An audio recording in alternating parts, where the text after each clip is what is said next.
সময়কালে রাজ্যের ইতিহাসে অন্যতম বৃহৎ ত্রাণ কর্মসূচি চালু করে শুধুমাত্র রাজ্যের বসবাসকারী জনগণই নয়, এমনকি রাজ্যের বাইরে বিভিন্ন জায়গায় অবস্থানকারী 40,000 নাগরিকদেরকে এই ত্রাণ কর্মসূচির আওতায় আনা হয়। 17 দিনের বেশি সময় রাজ্যের 40 লক্ষেরও বেশি নাগরিক এবং পরিযায়ী শ্রমিকের খাদ্য এবং প্রয়োজনীয় সামগ্রী তাদের কাছে পৌঁছে দেওয়া হয়।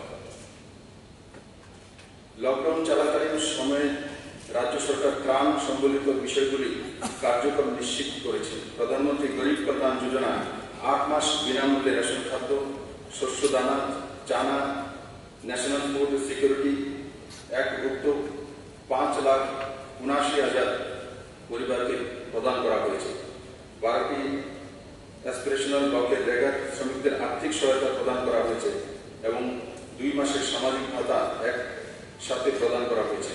সমাজের বিভিন্ন অংশের জনগণের জন্য 300 কোটি টাকা ত্রাণ সম্প্রসারিত করা হয়েছে, যার মধ্যে বরাদ্দ হয়েছে এডিসি এলাকার জন্য। অন্যান্য রাজ্য সরকারি কর্মচারীদের বেতন কেটে নেওয়া হয়েছে, কিন্তু ত্রিপুরা কর্মচারীদের বেতন কাটা হয়নি। লকডাউনের সময়কালে রাজ্য সরকার অর্থনৈতিক কর্মসূচিগুলি সংকুচিত করেনি। অন্যদিকে রাজ্য সরকার রাজ্যের অর্থনীতির উন্নতি সাধনে বিভিন্ন পদক্ষেপ গ্রহণ করেছে।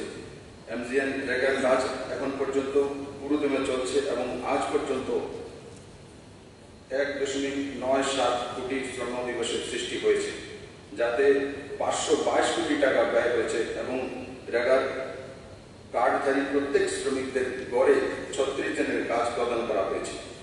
মুখ্যমন্ত্রী স্বনির্ভর যোজনা চালু করা হয়েছে, যাতে 1 লক্ষ ক্ষুদ্র দোকানীদের ঋণ প্রদান করা যায়।